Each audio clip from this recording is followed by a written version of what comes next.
नमस्कार. शिक्षक पात्रता परीक्षा 2021 म्हणजेच महाराष्ट्र TET 2021 साठी 40+ ऑनलाईन टेस्ट आपण फ्री ऑफ कॉस्ट सर्व विद्यार्थ्यांसाठी देत आहोत. आपण पाहू शकता 40+ फ्री ऑनलाईन टेस्ट तुम्हाला मिळतील. या ऑनलाईन टेस्टमध्ये तुम्हाला 25 क्वेश्चन्स जे असतील ते इंग्लिश ग्रामर अँड व्होकॅब्युलरीवर आधारित असतील. अशी ही टेस्ट तुम्हाला देण्यासाठी तुम्ही पाहू शकतात डिस्क्रिप्शन बॉक्समध्ये तुम्हाला एक लिंक दिलेली आहे. त्या लिंकवर क्लिक करून आधी व्हॉट्सअप ग्रुप जॉईन करायचा. त्या व्हॉट्सअप ग्रुपवर तुम्हाला एक लिंक पाठवली जाईल. लिंक पाठवल्यानंतर ती ऑनलाईन टेस्ट तुम्ही परफॉर्म करू शकतात. त्या ऑनलाईन टेस्ट परफॉर्म करण्याचा कालावधी जेव्हा तुम्हाला लिंक दिली जाईल तेव्हापासून 48 तासापर्यंत लिंक ॲक्टिव्ह असेल. म्हणजे एकदाची व्हॉट्सअप ग्रुपला तुम्हाला ऑनलाईन टेस्टची लिंक मिळाली की त्यानंतर 48 तासापर्यंत ती लिंक ॲक्टिव्ह असेल आणि त्या 48 तासामध्ये तुम्ही तुमची ऑनलाईन टेस्ट परफॉर्म करू शकतात आणि तुम्हाला मिळाले जे काही मार्क्स आहेत ते तुम्ही पाहू शकतात.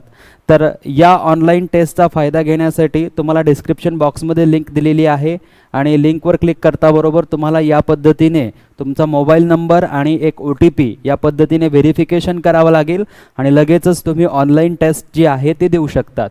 आजच्या या व्हिडिओमध्ये आपण आता यापूर्वी जी ऑनलाईन टेस्ट घेतली होती 7 तारखेला त्या ऑनलाईन टेस्टचं ॲनालिसिस आपण करत आहोत. ही पहिली ऑनलाईन टेस्ट होती आणि या पहिल्या ऑनलाईन टेस्टचं आपण ॲनालिसिस करत आहोत. चला सुरुवात करूया आपल्या पहिल्या प्रश्नाला.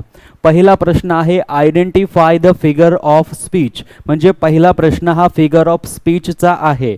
प्रश्न आहे this school has good facilities for differently abled students.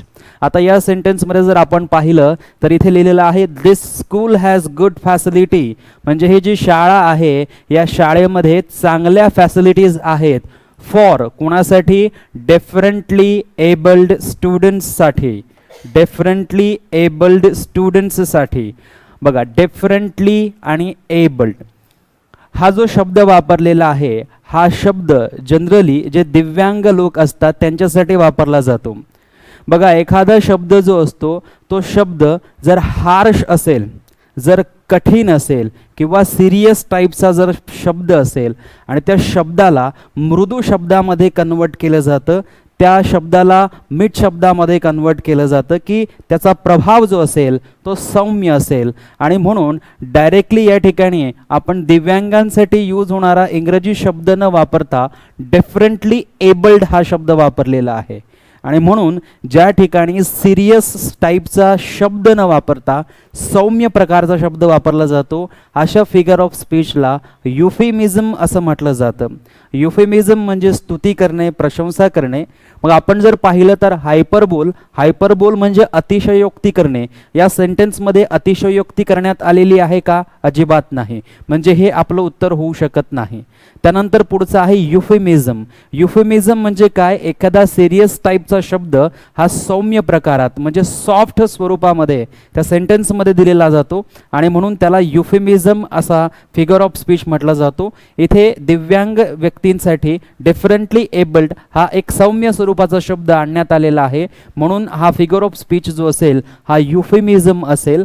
त्यानंतर आहे सिमिली आणि मेटॅफोर. तर सिमिली आणि मेटॅफोर हे होऊ शकत नाही कारण सिमिली आणि मेटॅफोरची डेफिनेशन ऑलरेडी आपण आपल्या ऑनलाईन कोर्समध्ये घेतलेली आहे की सिमिली केव्हा असतं आणि मेटॅफोर केव्हा असतं. तर या ठिकाणी आपण पाहू शकतो की हे काय आहे? युफेमिझम आहे. ओके.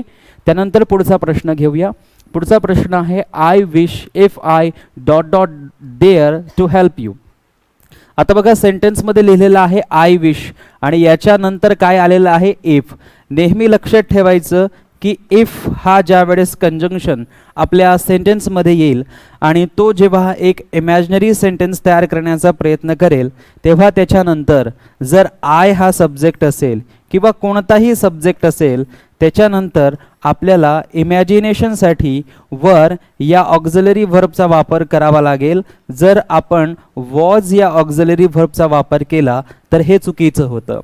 इफ या कंजंक्शन नंतर आलेला सब्जेक्ट, या सब्जेक्ट नंतर जर आपण वॉज घेतला किंवा एम घेतला किंवा इज घेतला किंवा आर घेतला तर हे चुकीचं होतं कारण हे एक इमॅजिनरी सेंटेन्स आहे, हे एक काल्पनिक सेंटेन्स आहे आणि काल्पनिक सेंटेन्स असल्यामुळे इफ नंतर जो काही सब्जेक्ट असेल त्याच्यानंतर वॉज न घेता आपल्याला काय घ्यावं लागतं, वर घ्यावं लागतं. मग अशा प्रकारचे थोडेसे कॉमनली मिस्टेक्स होणारे प्रश्न मुद्दाम आपल्याला आपल्या परीक्षेमध्ये दिले जातात. आपल्याला असं वाटतं की एकतर एम बरोबर असेल किंवा वॉज बरोबर असेल. आय साठी आपण एकतर एम वापरतो किंवा वॉज वापरतो, परंतु दोन्हीही ऑप्शन्स या ठिकाणी चुकीचे होत आहेत. आणि हॅव तर अजिबात होऊ शकत नाही. आता शिल्लक राहिलं फक्त एक, that is were. So I wish if I were there to help you.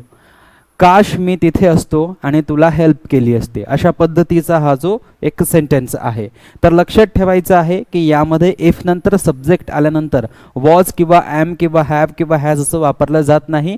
फक्त आणि फक्त वर हेच ऑक्झिलरी वर्ब वापरलं जातं. त्यानंतर जाऊया आपण पुढच्या प्रश्नाकडे. पुढचा प्रश्न आहे Bhuvneshwar Kumar dot dot dot 2 wickets before rain interrupted. आता इथे जर आपण पाहिलं तर भुवनेश्वर कुमारने 2 विकेट्स घेतलेले आहेत. कशाच्या आधी? बिफोर रेन इंटरप्टेड, म्हणजे पाऊस पडण्याच्या आधी किंवा पावसाचा व्यत्यय येण्याच्या आधी. म्हणजेच काय की या ठिकाणी 2 ॲक्शन्स आहेत. एक आहे रेन इंटरप्टेड, म्हणजे रेनने पावसाने व्यत्यय आणलेला आहे आणि त्याच्या आधी बिफोर त्याच्या आधी 2 विकेट्स घेतलेले आहे. कुणी घेतलेले आहेत? भुवनेश्वर कुमारने घेतलेले आहेत. म्हणजे या ठिकाणी जर आपण पाहिलं तर एक घटना आहे की जी रेन इंटरप्टेडची आहे की जी पास्टमध्ये झाली आणि त्याच्याही आधी एक घटना झालेली आहे की भुवनेश्वर कुमारने 2 विकेट्स घेतलेले आहेत. मग ही घटना रेन इंटरप्टेड जर V2 मध्ये आहे, हा इंटरप्टेड काय आहे? V2 आहे, वर्बचा सेकंड फॉर्म आहे. तर मग याच्या आधीची जी घटना असेल, याच्या आधीची घटना ही हॅड प्लस V3 मध्ये असेल. याच्या आधीची घटना ही कशामध्ये असणार? हॅड प्लस V3 मध्ये असणार. आणि म्हणून हॅड प्लस V3 आपल्याला कुठे दिसतंय? बघा, हे हॅज आहे, हे हॅज आहे. हॅड टेकन हे बरोबर आहे, डी टूक चुकीचं असेल. म्हणजे हॅड टेकन हे ऑप्शन सी मध्ये जे दिलेलं आहे ते आपलं बरोबर उत्तर असेल. Bhuvneshwar Kumar had taken 2 wickets before rain interrupted. Bhuvneshwar Kumar had taken 2 wickets before rain interrupted. तर अशा पद्धतीने आपल्याला लक्षात ठेवायचं आहे की एक सेंटेन्स जर पास्टमध्ये असेल आणि त्याच्याही आधी जर एखादी घटना घडलेली असेल तर मग ती हॅड प्लस V3 मध्ये आपल्याला घ्यावी लागते. त्यानंतर जाऊया आपण आपल्या पुढच्या प्रश्नाकडे. पुढचा प्रश्न आहे my friend and his brother. My friend and his brothers, माझा मित्र आणि हिज ब्रदर्स, त्याचे भाऊ. आता ब्रदर्स जे आहेत ते किती आहेत? एकापेक्षा जास्त आहेत. त्यानंतर पुढे काय दिलेलं आहे? वेंट म्हणजे गेले. आणि कशामध्ये गेले? माय कार. सो माझा मित्र आणि माझ्या मित्राचे जे भाऊ आहेत ते कशामध्ये गेलेले आहेत? माझ्या कारमध्ये गेलेले आहेत. म्हणून लक्षात ठेवायचं की जर कारने गेलेले आहेत तर जनरली आपण बाय हे प्रिपोजिशन वापरतो की जे अत्यंत चुकीचं असं आहे. प्रत्येक वेळेस बाय हेच प्रिपोजिशन आपल्याला वापरायचे नसते आणि म्हणून अशा प्रकारे आपल्याला कन्फ्यूज केलं जातं किंवा मुद्दाम बाय हे ऑप्शन आपण निवडलं पाहिजे. यासाठी आपली कॉमन मिस्टेक झाली पाहिजे, याकरिता एक बाय म्हणून ऑप्शन सुद्धा दिलं जातं. आता बघा कशाने गेलेले आहेत? कार. आणि कारच्या आधी हा जो माय शब्द आहे हा एक पॉझेसिव्ह शब्द आहे आणि पॉझेसिव्ह शब्द आल्या असल्यामुळे आपल्याला इन हे प्रिपोजिशन वापरावं लागेल. बाकीचे सर्व प्रिपोजिशन्स काय होतील? चुकीचे होतील. आणि सेंटेन्स होणार my friend and his brothers went in my car. My friend and his brothers went in my car. तर अशा पद्धतीने इन हे ऑप्शन, इन हे प्रिपोजिशन बरोबर होईल.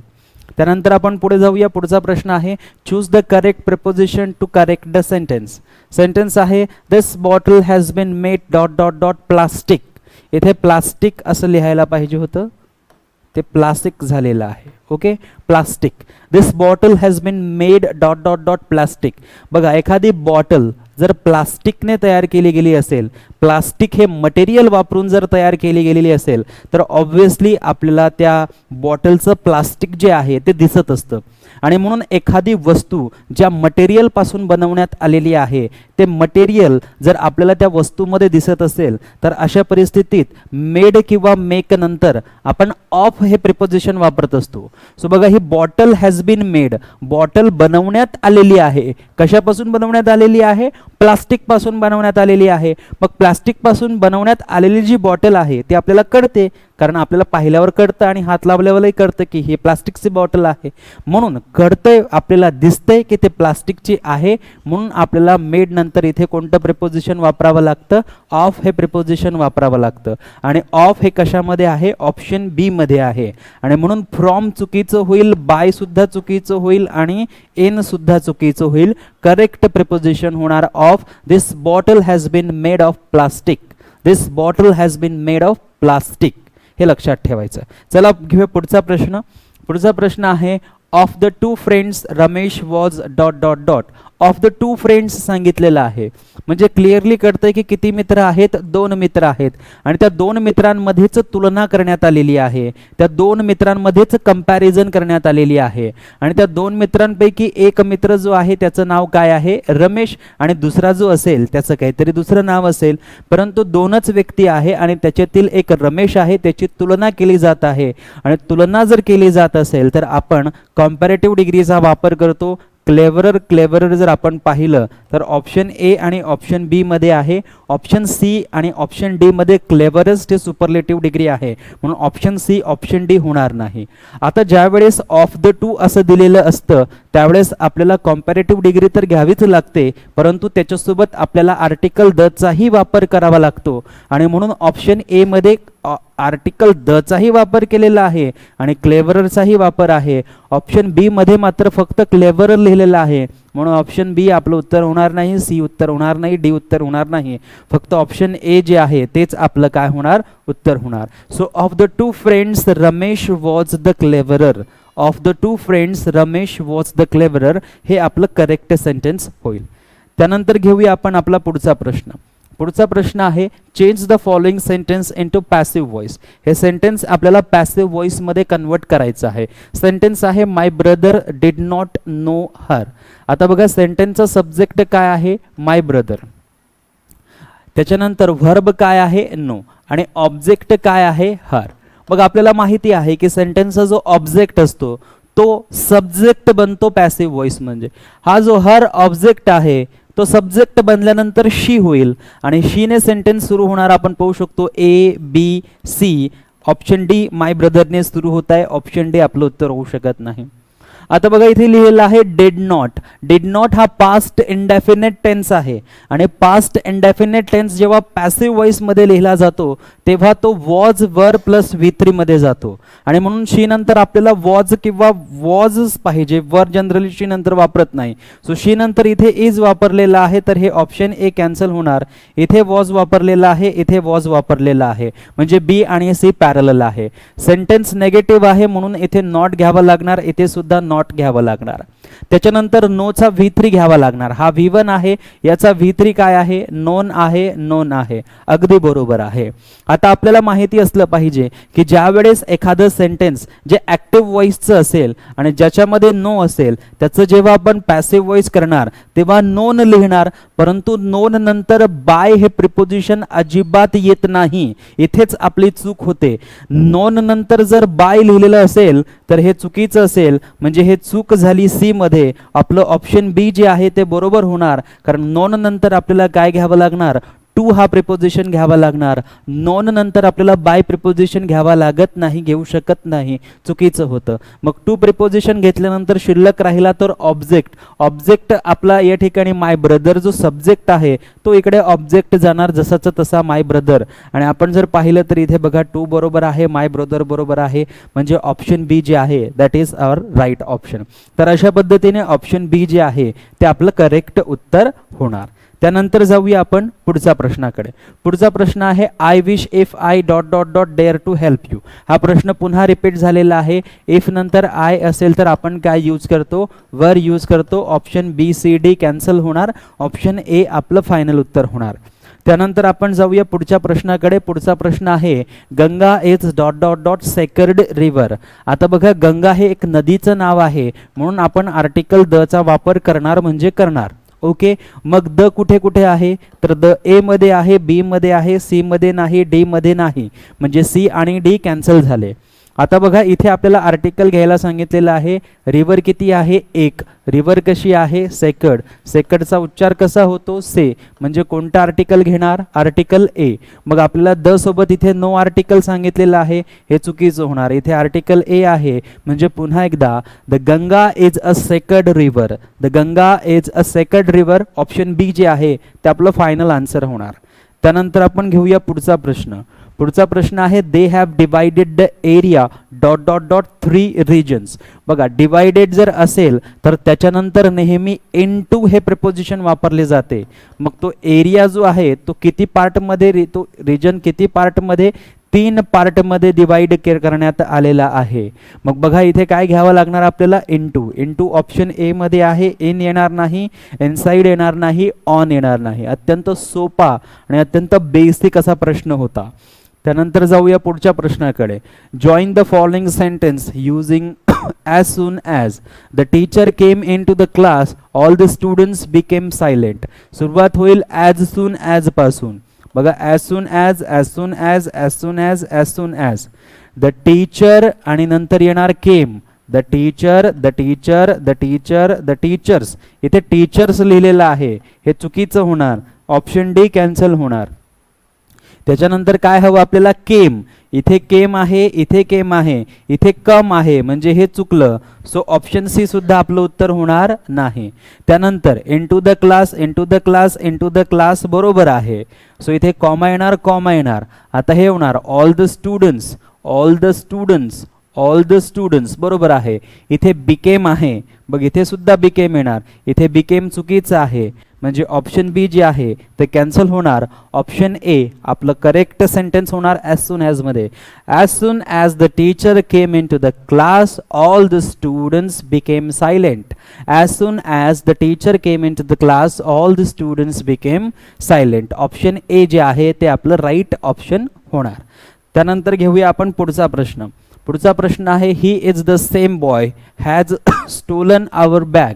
आता बघा द सेम बॉय दिलेलं असेल, आपल्याला माहिती असलं पाहिजे की बॉय जे असेल, ह्युमन बिंग जर असेल तर आपण कशाचा वापर करतो? हूचा वापर करतो. परंतु हा जो बॉय आहे हा कसा आहे? द सेम आहे आणि द सेम मुळे हूचा वापर होणार नाही. कशाचा वापर होईल? दॅटचा वापर होईल आणि म्हणून ऑप्शन ए मध्ये दॅट आहे. बी सी डी जे आहेत ते काय होणार? चुकीचे होणार. ओके. त्यानंतर जाऊया आपण पुढच्या प्रश्नाकडे. पुढचा प्रश्न आहे interchange the following sentence into positive degree. Sentences Mumbai is one of the best cities. आता बघा इथे काय लिहिलेलं आहे? Mumbai is one of the best. One of the best असेल किंवा one of the plus superlative degree असेल आणि त्याला जर पॉझिटिव्ह डिग्रीमध्ये कन्वर्ट करायचं असेल तर आपल्या सेंटेन्सची सुरुवात ही व्हेरी फ्यूने होणार. मग बघा इथे नो अदर आणि मुंबईने सुरुवात झालेली आहे. Option A, option B cancel. इथे जर आपण पाहिलं तर व्हेरी फ्यूने सुरुवात झाली, व्हेरी फ्यूने सुरुवात झाली. सी आणि डी बरोबर होऊ शकतं. आता व्हेरी फ्यू नंतर आपल्याला काय घ्यावं लागणार? सिटीज. तर या ठिकाणी सिटीज आहे आणि इथे फक्त सिटी आहे म्हणजे ऑप्शन डी कॅन्सल होणार. फक्त ऑप्शन सी बरोबर होणार. So very few cities are as good as Mumbai. Very few cities are as good as Mumbai. हे कशाचं होणार? Mumbai is one of the best सिटीजचं पॉझिटिव्ह डिग्रीचं सेंटेन्स होणार. जर याच्यामध्ये वन ऑफ द नसता, Mumbai is one of the best cities ऐवजी Mumbai is the best city फक्त असं असतं तर सुरुवात नो अदर पासून झाली असती. हे आपण आपल्या ऑनलाईन कोर्समध्ये ऑलरेडी पाहिलेलं आहे. आपला TET ऑनलाईन कोर्स जो आहे त्याच्यामध्ये 168 रेकॉर्डेड व्हिडिओज आहेत. हे सर्व व्हिडिओज पाहिलेत की हे सर्व कन्सेप्ट तुमचे क्लिअर होतात. सो बघा Mumbai is one of the best सिटीजचं होणार. Very few cities are as good as Mumbai. very few cities are as good as Mumbai. त्यानंतर जाऊया पुढच्या प्रश्नाकडे. पुढचा प्रश्न आहे change the following affirmative sentence into negative. आता बघा हा ही जो आहे ही इज अनहेल्दीचा हा ही जसंच तसा राहील. हा इज जो आहे तोही जसाच तसा येईल. आता याला नेगेटिव्ह करायचं आहे म्हणून आपण काय यूज करणार? नॉट. मग फक्त इथे नॉट न लिहिता हा जो अनहेल्दी आहे या अनहेल्दीचा अपोजिटही आपल्याला लिहावं लागणार. मग अनहेल्दीच्या विरुद्ध काय होतं? हेल्दी.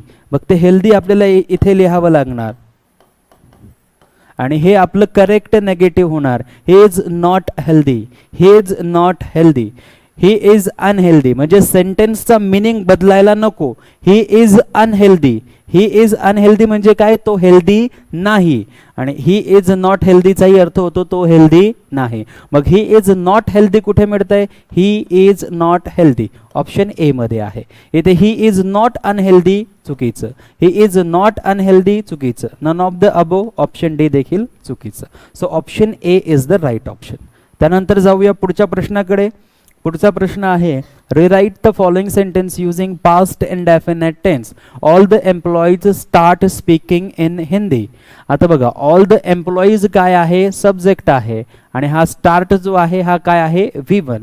जर याला पास्ट इंडेफिनेट मध्ये कन्वर्ट करायचं असेल तर हा स्टार्ट काय बनला पाहिजे, V2 बनला पाहिजे. बाकी all the employees, all the employees, all the employees, all the employees, all the employees हा एक सब्जेक्ट आहे. याच्यानंतर आपल्याला स्टार्टचा V2 स्टार्टेड घ्यावा लागेल. इथे स्टार्टेड बरोबर आहे, इथे फक्त स्टार्ट आहे, इथे स्टार्टिंग आहे, इथे स्टार्ट्स आहे. So B C D cancel होणार, एच आपलं उत्तर होणार. All the employees started speaking in Hindi.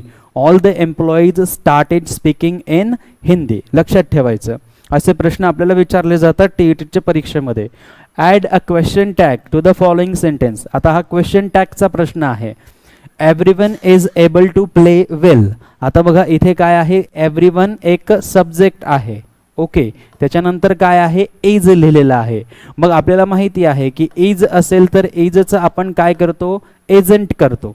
Okay, आणि हा एव्हरीवन जो सब्जेक्ट आहे याचं जेव्हा क्वेश्चन टॅग करतो तेव्हा आपण काय लिहितो, दे लिहितो. ओके, परंतु दे आणि एजंट एकमेकांना सपोर्ट करत नाही. दे प्लुरल आणि एजंट जे आहे ते सिंग्युलर. म्हणून दे जर असेल तर एजंटच्या ऐवजी इज मध्येच प्लुरल कशाचा होतो, आरचा होतो. म्हणजे आपल्याला आरंट दे असं लिहावं लागेल. So everyone is able to play well याचं क्वेश्चन टॅग काय होणार, आरंट दे. मग आरंट दे आपल्याला कुठे मिळतंय, ऑप्शन बी मध्ये मिळतंय. हा एव्हरीवन जो आहे हा क्वेश्चन टॅग मध्ये जसाच तसा लिहित नाही, म्हणून इथे एव्हरीवन चुकीचं आहे, ऑप्शन ए चुकीचं.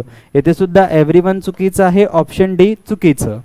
ओके, आता हे पॉझिटिव्ह आहे म्हणून हे आरंट बरोबर असेल, दे बरोबर असेल क्वेश्चन टॅग. सी मध्ये आर दे आहे, सी सुद्धा बरोबर होणार नाही. तर क्वेश्चन टॅगचे असे प्रश्न विचारले जाऊ शकतात आपल्याला कन्फ्यूज करण्यासाठी. कन्फ्यूज व्हायचं नाहीये, आपला ऑनलाईन कोर्स जो आहे त्याच्यामध्ये सर्व सांगितलेलं आहे आणि तिथून जर तुम्ही प्रॅक्टिस केलेली असेल, व्हिडिओज पाहिले असतील तर अशा प्रकारचे जे काही प्रश्न असतात त्याच्यामध्ये तुमच्या अजिबात चुका होत नाहीत. त्यानंतर घेऊया पुढचा प्रश्न. Change the following sentence into passive voice. The sentence is magician shocked everyone. Magician shocked everyone. Magician काय आहे, एक सब्जेक्ट आहे. shocked काय आहे, एक V2 आहे. आणि everyone काय आहे, एक ऑब्जेक्ट आहे. आता ऑब्जेक्ट सब्जेक्ट मध्ये जाणार म्हणून सब्जेक्ट एव्हरीवन, एव्हरीवन, एव्हरीवन बरोबर आहे. आता हा जो शॉक्ड V2 आहे या V2चं कन्वर्जन आपण वॉज वर प्लस V3 मध्ये करतो आणि एव्हरीवन सोबत जनरली आपण वरचा वापर करणार नाही, वॉजचा वापर करणार. आणि म्हणून इथे वॉजचा वापर बरोबर आहे, इथे इजचा वापर चुकीचा आहे, बी कॅन्सल. इथे वॉज बरोबर आहे, इथे वॉज बरोबर आहे. त्यानंतर V3 घ्यावा लागणार शॉक्ड. इथे शॉक्ड बरोबर आहे, इथे शॉक्ड बरोबर आहे, इथे बीइंग शॉक्ड घेतलेलं आहे ते चुकीचं आहे म्हणजे ऑप्शन डी कॅन्सल होणार. फक्त ए आणि सी मध्ये आपल्याला चेक करायचं आहे. आता इथे लिहिलेलं आहे शॉक्ड ॲट, इथे लिहिलेलं आहे शॉक्ड बाय. ज्यावेळेस शॉक हा व्हर्ब पॅसिव्ह व्हॉइस म्हणून शॉक्ड असा वापरला जाईल तेव्हा त्याच्यासोबत बाय प्रिपोजिशन वापरलं जात नाही. सो बाय प्रिपोजिशन चुकीचं आहे, त्यासोबत ॲट प्रिपोजिशन वापरलं जातं. बाय वापरलं तर चुकीचं होणार, ॲट वापरलं बरोबर होणार. Everyone was shocked at magician हे सेंटेन्स किंवा हे करेक्ट पॅसिव्ह व्हॉइस असेल. मॅजिशियन शॉक्ड एव्हरीवनचं करेक्ट पॅसिव्ह व्हॉइस होणार everyone was shocked at magician. Clear. त्यानंतर घेऊया आपण पुढचा प्रश्न. पुढचा प्रश्न आहे change the following sentence into passive voice. Again sentence passive voice मध्ये कन्वर्ट करायला सांगितलेलं आहे. My grandmother has told me a story. My grandmother has told me a story. आता इथे दोन ऑब्जेक्ट आहे, एक आहे मी आणि दुसरा आहे स्टोरी. एकतर मी म्हणजे आय पासून सेंटेन्सची सुरुवात होईल, एकतर आय पासून सेंटेन्सची सुरुवात होईल किंवा अ स्टोरी पासून सेंटेन्सची सुरुवात होईल. ओके, परंतु माय ग्रँडमदर पासून सेंटेन्सची सुरुवात होणार नाही. ओके, त्यानंतर इथे आहे आय वॉज. आता बघा इथे माय ग्रँडमदर हॅज लिहिलेलं आहे, माय ग्रँडमदर हॅज लिहिलेलं आहे. मग याचं कन्वर्जन एकतर हॅज बीन मध्ये होईल किंवा हॅव बीन मध्ये होईल. मग बघा इथे आय आहे, इथे आय आहे, इथे हॅव बीन बरोबर आहे, इथे वॉज टोल्ड लिहिलेलं आहे, म्हणजे ऑप्शन डी कॅन्सल होणार. एकतर आय नंतर इथे सुद्धा हॅव बीन असं लिहिणं गरजेचं होतं, तसं नाही, म्हणून ऑप्शन डी जे आहे ते कॅन्सल होणार. आता बघा इथे I have been told a story. I have been, been नंतर V3 टोल्ड, टोल्ड नंतर काय येणार, राहिलेला ऑब्जेक्ट, राहिलेला ऑब्जेक्ट काय आहे, story, by my grandmother. So हे सेंटेन्स जे आहे हे बरोबर करेक्ट पॅसिव्ह वॉइस आहे. अ स्टोरी, आता हे स्टोरी जे आहे हे बरोबर आहे. अ स्टोरीने देखील आपल्या सेंटेन्सच्या पॅसिव्ह वॉइसची सुरुवात अशा सेंटेन्समध्ये होऊ शकते, परंतु या स्टोरी नंतर हॅज बीन असं असायला हवं होतं, इथे हॅड बीन लिहिलेलं आहे. हा हॅड मुळात इथे चुकीचा आहे, म्हणून सेंटेन्स बी जे आहे ते चुकीचं होणार. ऑप्शन बी जे आहे ते चुकीचं होणार. So I have been told a story by my grandmother हे सेंटेन्स बरोबर असेल. My grandmother has told me a स्टोरीच्या पॅसिव्ह वॉइससाठी. ओके, त्यानंतर घेऊया पुढचा प्रश्न. पुढचा प्रश्न आहे change the following sentence into indirect speech. आता डायरेक्ट मधून इनडायरेक्ट मध्ये जायला सांगितलेलं आहे. ही हॅज सेड, मग ही हॅज सेड आहे तर हे जसंच तसं आलं पाहिजे. सो बघा इथे ही हॅज सेड आहे, इथे ही हॅज सेड आहे, इथे ही हॅज सेड आहे, इथे टोल्ड आलेला आहे. सो ऑप्शन डी इथून कॅन्सल होणार. ओके, त्यानंतर बघा इथे लिहिलेलं आहे सेड. सेड नंतर आपल्याला घ्यावं लागणार दॅट. सो बघा इथे दॅट आहे, इथे दॅट आहे, इथे ही सेड लिहिलेलं आहे, इथे ही सेड. आपल्याला he has sed, he has sed असं पाहिजे, इथे ही सेड लिहिलेलं आहे, म्हणून ऑप्शन सी देखील काय होणार, कॅन्सल होणार. So he has sed, he has sed आपल्याला मिळालेलं आहे. त्यानंतर दॅट लिहावं लागेल, इथे दॅट घेतलं, इथे दॅट घेतलं, पोलीस घेणार इथे, पोलीस घेणार इथे, पोलीस घेणार इथे. ओके, आता बघा जनरली आपल्याला सांगितलं जातं की हे जे सेंटेन्स आहे हे जर एमेजार मध्ये असेल तर याला आपण वॉज वर मध्ये कन्वर्ट करायचं, परंतु इथे बघा इथे हा हॅज असल्यामुळे हा प्रेझेंटला इंडिकेट करतो. हा जो हॅज आहे इथे लिहिलेला हा प्रेझेंटला इंडिकेट करतो, आणि हा प्रेझेंटला इंडिकेट करतो म्हणून या सेंटेन्समध्ये कोणत्याही प्रकारचा चेंज होणार नाही, या सेंटेन्समध्ये कोणत्याही प्रकारचा बदल होणार नाही. म्हणून police are catching the thieves जसंच तसं लिहावं लागेल. Police are catching the thieves जसंच तसं लिहावं लागेल, म्हणजे बी बरोबर होईल, ए चुकीचं होईल. अशा प्रकारे देखील आपल्याला कन्फ्यूज करण्यासाठी देतात. बरेच विद्यार्थी वर्ग वर लिहून येतात, कारण आपल्याला लहानपणा सांगितलं असतं आर असेल तर त्याचं वर करायचं, परंतु इथे हॅज सेड असल्यामुळे आपल्याला आर जसंच तसं घेऊन सेंटेन्स कंप्लीट करावं लागलं. जर इथे हा हॅज नसता आणि ही सेड असता तर ते पास्ट झालं असतं, आणि पास्ट झालं असतं तर मग आपल्याला आरच्या ऐवजी काय घ्यावा लागला असता, वर घ्यावा लागला असता. तर या छोट्या छोट्या मिस्टेक्स आपल्याकडनं होत असतात, यांच्याकडे विशेष लक्ष सर्वांनी द्यायचं आहे. पुढचा प्रश्न घ्यायचा आहे, choose the correct simple sentence from the alternative. आता बघा सेंटेन्स आहे he is man who keeps his word. He is the man who keeps his word. तो एक असा व्यक्ती आहे की तो त्याच्या शब्दांना जागतो. या सेंटेन्सचं आपल्याला काय करायला सांगितलेलं आहे, choose the correct simple sentence. Simple sentence विचारलेलं आहे की या कॉम्प्लेक्स सेंटेन्सचं करेक्ट सिंपल सेंटेन्स कोणता आहे. He is a man kept his word अजिबात नाही. He is man of his word हे ऑप्शन बी मध्ये बरोबर आहे. He is a man keeping his word होऊ शकत नाही. He is a man to keep his word होऊ शकत नाही, कारण ते स्ट्रक्चरला फॉलो करत नाही. स्ट्रक्चरला एकच फॉलो करते, ही is man of his word. तो त्याचा शब्दाला जागणारा व्यक्ती आहे. सो हे सिंपल सेंटेन्स आहे आणि हे कॉम्प्लेक्स सेंटेन्स आहे. दोघांचा अर्थ थोडाफार मराठीतून एकच होतो, परंतु रचना मात्र वेगवेगळी आहे. अशा प्रकारचे प्रश्न टीएटीच्या परीक्षेमध्ये विचारले जातात. पुढचा प्रश्न आहे choose the correct sentence. Correct sentence आपल्याला विचारलेला आहे. बघा इथे आहे Switzerland, Switzerland, Switzerland, Switzerland. Is is is is. European कंट्रीच्या आधी आर्टिकल ए वापरलेला आहे, इथे आर्टिकल वापरलेलं नाही, इथे आर्टिकल ॲन वापरलेलं आहे, इथे आर्टिकल द वापरलेलं आहे. बघा कंट्री कोणती आहे, युरोपियन. युरोपियनचा उच्चार करत असताना कसा उच्चार होतो, यू, आणि यू या उच्चारासाठी आपण आर्टिकल ॲनचा वापर करत नाही, म्हणून हे जे सी सेंटेन्स आहे हे चुकीचं होणार. आपण युरोपियनच्या उच्चारासाठी काय वापरत असतो, आर्टिकल ए. म्हणजे सेंटेन्स ए बरोबर असेल, Switzerland is a European country. Switzerland is a European country. याला आपण द सुद्धा लावू शकत नाही, सो डी कॅन्सल होणार. आणि स्वित्झर्लंड इज युरोपियन कंट्री असं म्हणणं चुकीचं आहे, कारण युरोपियनच्या आधी आर्टिकल एचा वापर होणं गरजेचं आहे. सो ऑप्शन बी मध्ये ते नाही, म्हणून Switzerland is a European country option A मध्ये करेक्ट आहे. आणि आपल्याला करेक्ट सेंटेन्स विचारलेला आहे, करेक्ट सेंटेन्स हे ऑप्शन ए मध्ये आहे, लक्षात ठेवायचं. घेऊया पुढे. Vijay dot dot dot his BA examination in 2013.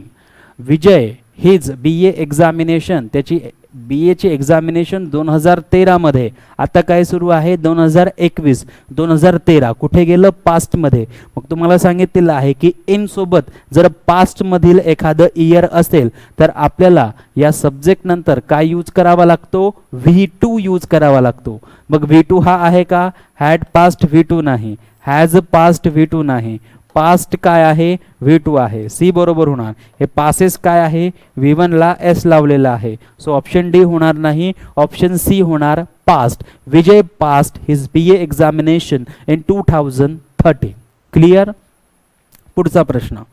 पुढचा प्रश्न आहे, Rohit died dot dot dot COVID-19 but his brother had died dot dot dot accident. एखाद्या व्यक्तीला जर एखादा आजार झालेला असेल आणि त्या आजारातून तो जर मरण पावत असेल, समजा हा जो रोहित आहे हा डाईड झाला, कशामुळे, COVID-19 मुळे. तर आजारामुळे एखादा व्यक्ती डाय होत असेल तर डाय किंवा डाईड या शब्दानंतर ऑफ हे प्रिपोजिशन वापरलं जातं. आणि म्हणून ऑफ हे प्रिपोजिशन जर पाहिलं तर ऑप्शन बी मध्ये आहे, ACD हे चुकीचे आहे. इथूनच आपल्याला क्लिअरली कळतं. आणि एखादा व्यक्ती जर युद्धामध्ये मृत्यू पावत असेल, मरण पावत असेल, किंवा एखाद्या ॲक्सिडेंटमध्ये किंवा प्लेन क्रॅशमध्ये जर मरण पावत असेल, तर अशा वेळेस आपण ॲक्सिडेंट असेल, प्लेन क्रॅश असेल तर त्याच्यासोबत इन हे प्रिपोजिशन वापरत असतो. So Rohit died of COVID-19 but his brother died in accident. So option B आपलं करेक्ट उत्तर असेल. हे सुद्धा सर्वांनी व्यवस्थित लक्षात ठेवायचं की केव्हा ऑफ लागेल आणि केव्हा इन लागेल. त्यानंतर पुढचं बघा, choose the correctly punctuated sentences. आता या ठिकाणी एक असं सेंटेन्स आपल्याला चूज करायचं आहे की ज्यांच्यामध्ये विरामचिन्हांचा योग्य तो वापर केलेला आहे. आता बघा इथे कॅपिटल H ही, कॅपिटल H ही, कॅपिटल H ही बरोबर आहे. सेड सेड सेड सेड बरोबर आहे. सेड नंतर कॉमा सर्वांकडे आहे, परंतु हा कॉमा झाल्यानंतर एक डबल इन्व्हर्टेड कॉमाची सुरुवात होते, जी पहिल्या सेंटेन्समध्ये नाही, म्हणून पहिलं सेंटेन्स पंक्च्युएशनच्या दृष्टीनं पंक्च्युएट चुकीचं आहे. इथे सुद्धा डबल इन्व्हर्टेड कॉमा दिसला नाही, म्हणून बी सेंटेन्स देखील करेक्टली पंक्च्युएटेड नाही. इथे बघा डबल इन्व्हर्टेड कॉमा दिसतोय, इथे देखील डबल इन्व्हर्टेड कॉमा दिसतोय, म्हणजे हे बरोबर होऊ शकतं. इथे डबल इन्व्हर्टेड कॉमा आहे, इथे डबल इन्व्हर्टेड कॉमा आहे, हे बरोबर होऊ शकतं. बघा आता चेक करूया. वेअर बरोबर आहे, वेअर बरोबर आहे, आर बरोबर आहे, आर बरोबर आहे, यू बरोबर आहे, यू बरोबर आहे, गोईंग बरोबर आहे, गोईंग बरोबर आहे. आता वेअर आर यू गोईंग हा जर प्रश्न आहे तर त्याच्यानंतर प्रश्नचिन्ह असायला पाहिजे. मग इथे प्रश्नचिन्ह आहे तर हे बरोबर आहे. इथे हा एक्सक्लामेटरी उद्गारवाचक चिन्ह चुकीचं आहे, म्हणजे ऑप्शन डी जे आहे ते कॅन्सल होणार. फक्त ऑप्शन सी जे आहे, सी जे आहे ते आपलं करेक्ट उत्तर होणार. ओके. त्यानंतर घेऊया पुढचा प्रश्न. पुढचा प्रश्न आहे, देर is hardly any water in this well means, म्हणजे याचा अर्थ काय होतो की देर इज हार्डली एनी वॉटर. आता हार्डली म्हणजे फार कमी आणि एनी म्हणजे हार्डली एनी म्हणजे खूपच कमी. हार्डली एनीचा अर्थ होतो खूपच कमी. So there is hardly any water in the well म्हणजे त्या विहिरीमध्ये खूपच कमी पाणी आहे, खूपच कमी पाणी. मग इथे बघा the water in the well is hard म्हणजे त्या विहिरीमध्ये जे पाणी आहे ते हार्ड आहे, कठीण आहे, असं होऊ शकतं का? अजिबात नाही. The water in the well is not hard असं होऊ शकतं का? अजिबात नाही. There is some water in the well. Some म्हणजे काही पाणी आहे, थोडं पाणी आहे, परंतु याचा अर्थ काय होतो, खूपच कमी. मग याचा अर्थ बघा, सम म्हणजे थोडे आणि there is very little. Very लिटलचा अर्थ होतो खूप कमी. मग आपल्याला काय सांगितलंय, हार्डली एनी. हार्डली एनी म्हणजे खूप कमी. खूप कमी आपल्याला व्हेरी लिटल मधून मिळते म्हणे. ऑप्शन डी बरोबर असेल, ऑप्शन सी चुकीचं होईल सम साठी. ओके, म्हणून there is hardly any water in the well, याचाच अर्थ आपण असं म्हणू शकतो, there is very little water in the well. Okay, त्यानंतर जाऊया पुढच्या प्रश्नाकडे. पुढचा प्रश्न आहे, detect the error in the following sentence. The sentence is the climate of Mysore is better than Mumbai. आता बघा, इथे क्लायमेटची तुलना सरळ सरळ कशासोबत केलेली आहे, मुंबई सोबत केलेली आहे. इथे तर सांगितलं द क्लायमेट ऑफ मैसूर, परंतु इथे फक्त काय सांगितलं, than Mumbai. The climate of Mumbai असं असायला हवं होतं. ठीक, परंतु इथे फक्त मुंबई लिहिलेलं आहे, म्हणजे डी मध्ये एरर आहे. सो डी जे असेल ते आपलं ऑप्शन असेल, कारण आपल्याला डिटेक्ट द एरर सांगितलेलं आहे. ओके, आणि एरर कुठे मिळतोय, आपल्याला डी मध्ये मिळतोय. ठीक आहे, पुढचा प्रश्न, one should not boast of dot dot dot merits. आता बघा, जर वन ने सुरुवात झालेली असेल तर पुढे पॉझिटिव्ह म्हणून वन्स येणार. वन ने जर सुरुवात झालेली असेल तर पुढे पॉझिटिव्ह म्हणून काय येणार, वन्स येणार. सो हीच येणार नाही, वन्स येणार नाही. हे वन्स बरोबर असेल, देयर येणार नाही. Option C is the right option. सोपे सोपे प्रश्न आहेत. त्यानंतर जाऊया पुढच्या प्रश्नाकडे. पुढचा प्रश्न आहे, my friend wrote any name dot dot dot. My friend wrote my name dot dot dot ink. माझ्या मित्राने लिहिलं माझे नाव. माझ्या मित्राने माझे नाव लिहिले. कशाने लिहिले, इंकने लिहिले. इंकने म्हणजे इंकच्या पेनाने लिहिले. मग अशा वेळेस इंक जर असेल तर आपण एनचा वापर करतो, बाय विथ ऑफचा वापर करत नाही.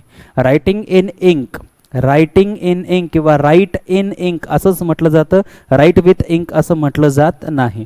सो लक्षात ठेवायचं, इथे option preposition A, option A preposition in आपलं करेक्ट उत्तर असेल.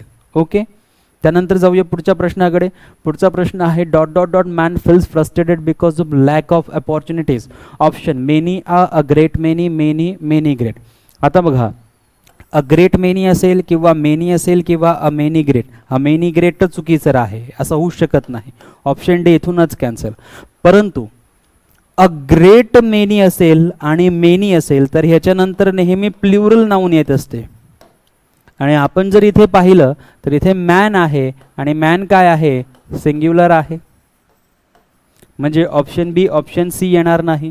मग फक्त एकच राहिलं ऑप्शन ए. म्हणून आपण म्हणू शकतो, many a man feels frustrated because of lack of opportunities. त्यानंतर पुढचा प्रश्न, शेवटचा प्रश्न, ambidextrous is a person who is. Ambidextrous हा एक असा पर्सन आहे की जो unable to use his both hands. आता बघा, ॲम्बिडेक्स्ट्रस म्हणजे असा व्यक्ती की जो दोन्ही हातांचा इक्वली वापर करतो. तो डाव्या हाताने सुद्धा लिहितो, उजव्या हाताने सुद्धा लिहितो. दोघी हातांनी त्याला इक्वली काम करता येतं. इथे सांगितलेलं आहे अनेबल टू, म्हणजे अनेबल टू म्हणजे करू शकत नाही. Use both his hands, so option A cancel. Able to use both his hands हे बरोबर होणार. Able to use right hand than left hand हे चुकीचं आहे. म्हणजेच काय की लेफ्ट हँड पेक्षा तो राईट हँडचा जास्त वापर करतो, cancel. Able to use left hand than right hand म्हणजे उजव्या हातापेक्षा डाव्या हाताचा जास्त वापर करतो, रॉंग. असा व्यक्ती दोन्ही हातांचा इक्वली वापर करतो is ambidextrous, able to use both his hands. तर हे होते आपल्या पहिल्या ऑनलाईन टेस्टमधील 30 प्रश्न आणि त्या 30 प्रश्नांचा ॲनालिसिस मी तुम्हाला करून दिलेला आहे. आपली ऑनलाईन टेस्ट जॉईन करण्यासाठी डिस्क्रिप्शन बॉक्समध्ये लिंक दिलेली आहे, त्या लिंकवर क्लिक करायचं, व्हॉट्सअप ग्रुप जॉईन करायचा. व्हॉट्सअप ग्रुपवर तुम्हाला एक लिंक मिळेल, त्या लिंकवर क्लिक करायचं आणि आपली ऑनलाईन टेस्ट जी आहे ती परफॉर्म करायची.